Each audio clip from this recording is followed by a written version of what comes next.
Officials say dozens of U.S. Special Operations troops and Iraqi forces have raided a compound in northern Iraq. About 70 captives who are believed to be facing, quote, imminent mass execution by ISIS have now been freed. The Pentagon says a U.S. service member died in this raid. He would be the first American killed in combat in Iraq since the U.S. began its campaign against the Islamic State group. Pakistan's prime minister visits the White House today. This comes a week after President Obama said he'd keep troops in neighboring Afghanistan. Jason Calvi is there at the White House with more tonight. Jason?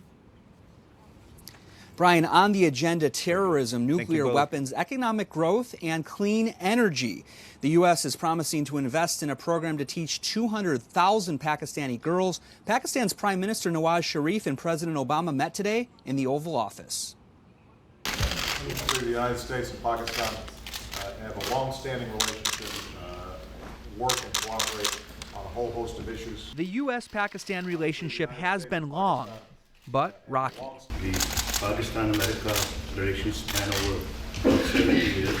The U.S. is concerned about Pakistan's mushrooming nuclear stockpile.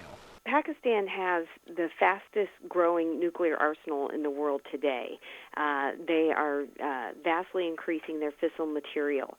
And this is a country which has a variety of terrorist groups operating on its territory. It's a country whose military has links to these terrorist groups. Taliban, down, down! Taliban, down! Outside the White House, Sharif is Bin Laden friend. Protesters raised their voices against Pakistan's human rights record. The situation of Hindus and Christians in Pakistan reminds you of the dark ages. They can be killed and no one is ever punished. There is a Christian woman named Asia Bibi. She is on the death row. She is facing the gallows. In advance of today's visit, President Obama stated that sanctuary for the Taliban and other terrorists in Pakistan must end. Thank you. Azim Mian is a Pakistani journalist who was in the Oval Office during the photo op today. You are asking us to do more, but you look at our resources, can we do it? If America could not deliver and wipe out the Taliban despite 100,000 troops, how can you expect Pakistan to go and wipe it out?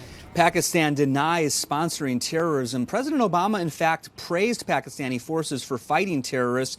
In July, Pakistan hosted peace talks between Afghanistan as well as the Afghan Taliban. Prime Minister Sharif says he hopes to revive those peace talks. Brian? Thank you. Jason Calvi at the White House.